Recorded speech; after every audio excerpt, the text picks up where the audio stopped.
Ron Harris here from musculardevelopment.com. Coverage of the 2021 Arnold Classic brought to you by High-Tech Pharmaceuticals. Sitting here with the defending Classic Physique champion of the Arnold Classic, Alex Cambronero, and his coach, the legendary Neil Yoda Hill. So I'm going to start with you, Alex. A year and a half ago, you won this show very decisively. It was a great win for you. Were you expecting the Arnold to be back normal time this year, or did you think there wasn't going to be an Arnold? Were you even thinking about it? Because it's you try to plan your competitive year out, but it's been tough with this pandemic and everything going on. Hey, glad to be here, man. Thank you for inviting me. We were not thinking about the Arnold. I thought, no, not really happened, the Arnold. We were looking for a different competition, actually. And they come out with the news, and obviously, as a need for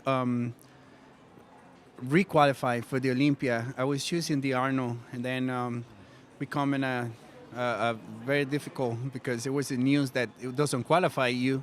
So it was a little time that we were confused and stuff like that, and so very happy that I have to defend. I'm very excited. I'm motivated to do it, because for me,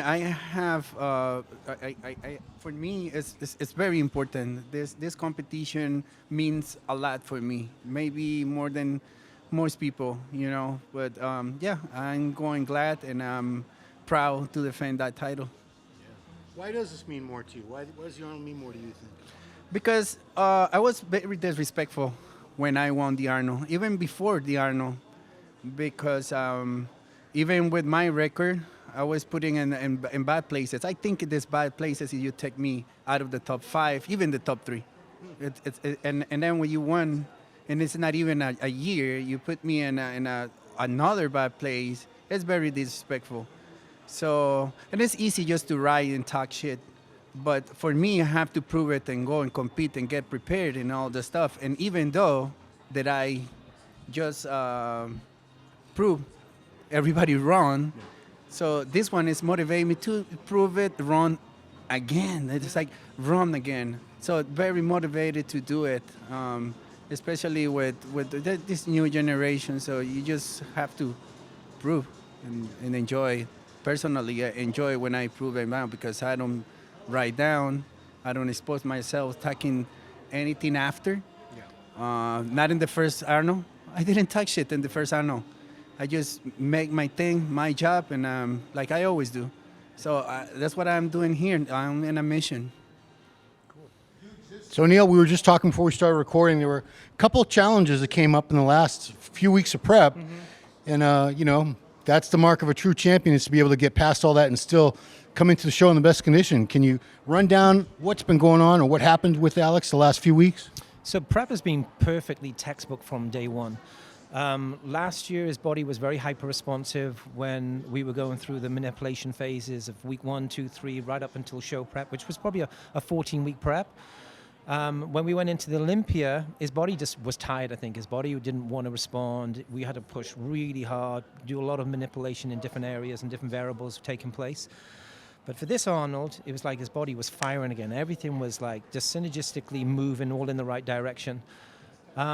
And then, probably 3 weeks out from the show, Alex picked up a minor strain in his hamstring doing single-legged standing leg curls. So we obviously needed to change the training based around, obviously, that area, which was obviously a little bit exposed or sort of delicate at the time. But that was just very simple. And then probably 5 days after that, he picked up an extremely bad cold. We didn't think it was COVID, but we knew it was something which was really affecting his immune system, and his physique started to go backwards then.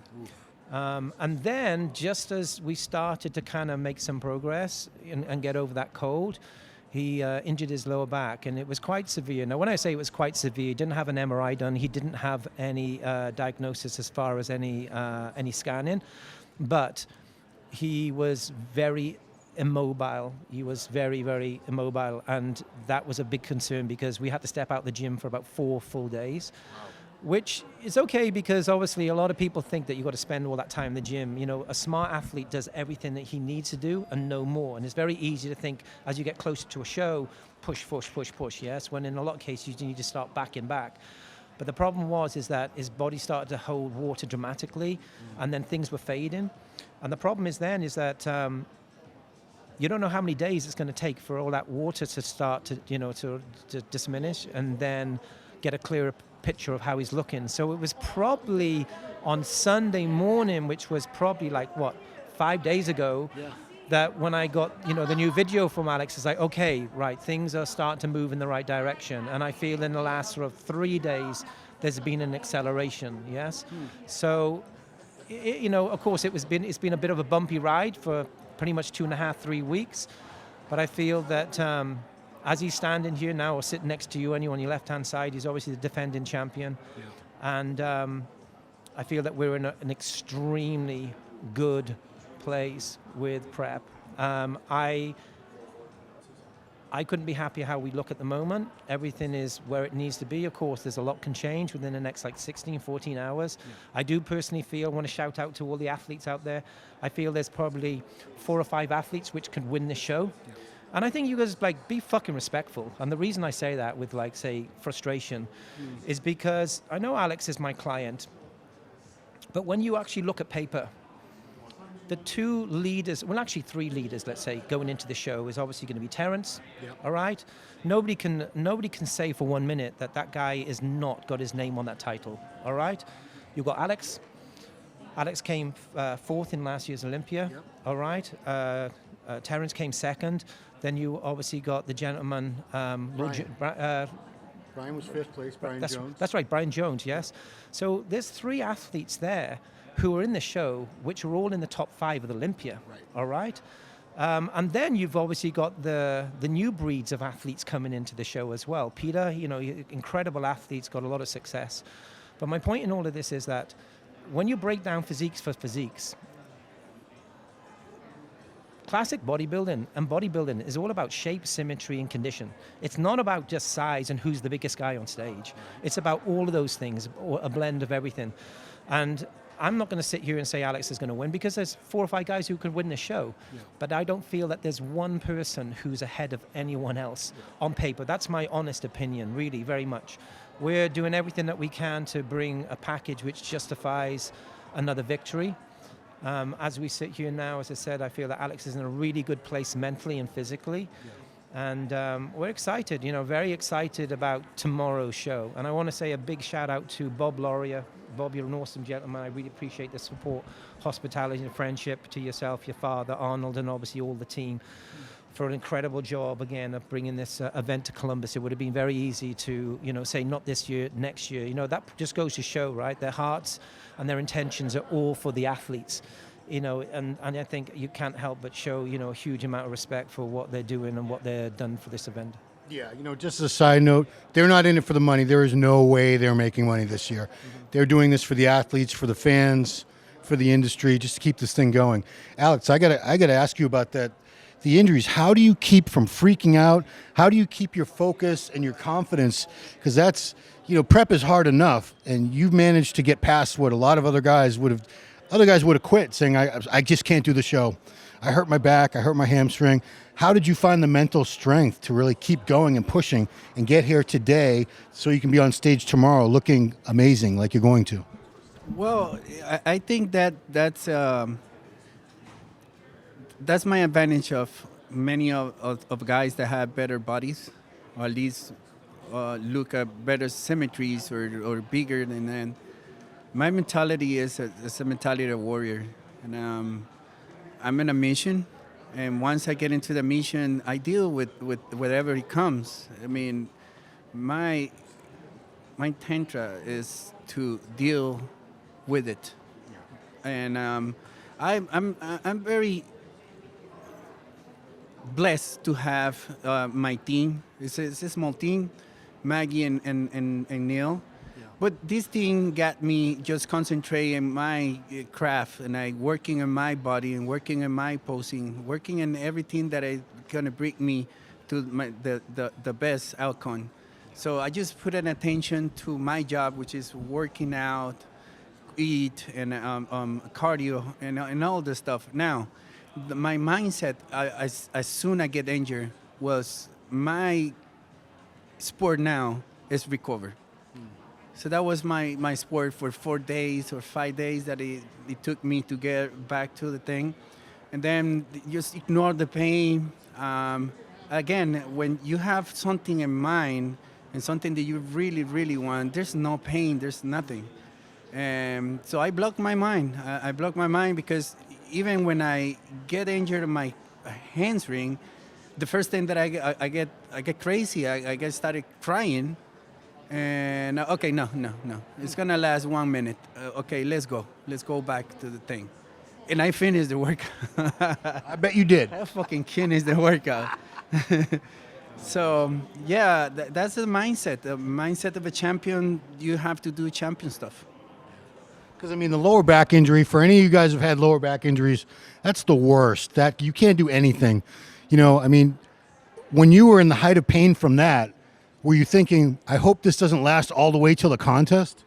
Man, I was preparing to last to the contest and just doing the contest with the pain. I mean, I was just prepared for it. And thanks God that everything goes well and I only have a sore back, yeah. Because it was it was difficult for me. I was 4 weeks, I was practicing my posing routine and all this stuff. You got to go to the floor and doing all this stuff. And I couldn't do it. Right. So at this moment, I'm practicing my posing routine now. Because now I can go to the floor. You know, I can turn my back and doing all the stuff. So, yeah, I mean, taking everything back, just work. Now, Neil, as a coach, you were probably freaking out worse. It probably upset you more than him when the injury happened because he was looking so good. And then that happened. To have that happen, what was it, 3 weeks? The back injury was 3 weeks out? 2.5 weeks out from the show. I mean, what was your reaction? About 2 weeks out from the show. It's 2 weeks out because I remember getting the video at 2 weeks out excited, looking at it and thinking, what the fuck? You know? And I said, Maggie, what's going on? He said, he's hurt his lower back. I was like, So it's a sense of frustration, but of course, obviously, a sense of, more of a sense of concern for him. Right. But it was also the fact that because Alex's body was just responding so well to everything and everything, you know, we had a couple of obstacles, as I said. Obviously, he caught that really bad cold. He obviously injured his hamstring. It was like, oh my God, this is the third thing. But just had to concentrate on what we could control and what we couldn't control. So it was just a matter of just like letting time heal. He had a lot of intensive therapy, you know, 2 or 3 sessions a day sometimes, for like 4 or 5 days solid. And as the time went by, obviously the healing process obviously took care of itself. I'm not saying that Alex's back is 100% now, but I don't feel that it's affected his condition or his mobility. You're not going to notice it at all in any way whatsoever. And I think that, you know, he's in just a really good mental place, and that's very important. You know, I think, you know, tomorrow, I think you're all going to be very, very happy with what Alex brings to the stage, but I'm sure you're also going to be very happy and excited to see what all these other amazing athletes are going to bring, because it's going to be an extremely competitive division, not just in, you know, classic, but all the divisions. Yeah. But I mean, this is in classic. It's pretty much the Olympia minus Bumstead and Breon. I think everyone else is here. Pretty much. Definitely. Yeah. So I'm going to leave the last question to you, Alex. You know, you've been an underdog. You don't always get predicted as the winner, but doesn't that make it more satisfying when you win, that nobody was talking about you winning and, you know, you weren't in all the predictions?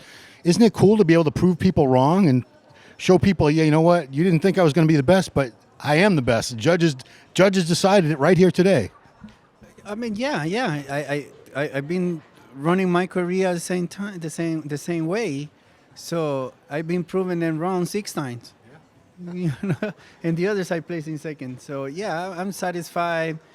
I pass by these faces and I just laugh. And you probably laugh when you put in your predictions because they're always wrong. And Jose actually thought he had you up there. We believe Jose Raymond. We did a prediction show and he had you up there. He thinks it's going to come down to you and Brian. Jose got me like 4th or 5th place last year. Yeah. And he knows me from the 212. No, this year is very safe. He knows I'm the reigning champion. So No, but last year you got me fourth, and you got guys that I beat at the 212 in front of me. You know, like, oh, I don't know the names of those guys. So you don't have the names of the guys. Don't come in. Don't make a prediction. You don't know the names. You don't know the guys. Right. And you put it in front of me. So, yeah, if you have the reigning champion, you can put it in next to anybody. Cool. Well, I'm very excited to see you. You had a great package last year. You've had a full year and a half since that last Arnold. You know, make things happen. And you are one of the very best classic physique competitors in the world. You've proven that many times now. You're going to prove it again tomorrow on stage. So we'll see what happens, guys. It's going to be an amazing show. So for Neil Hill, Alex Cambronero, check it out tomorrow.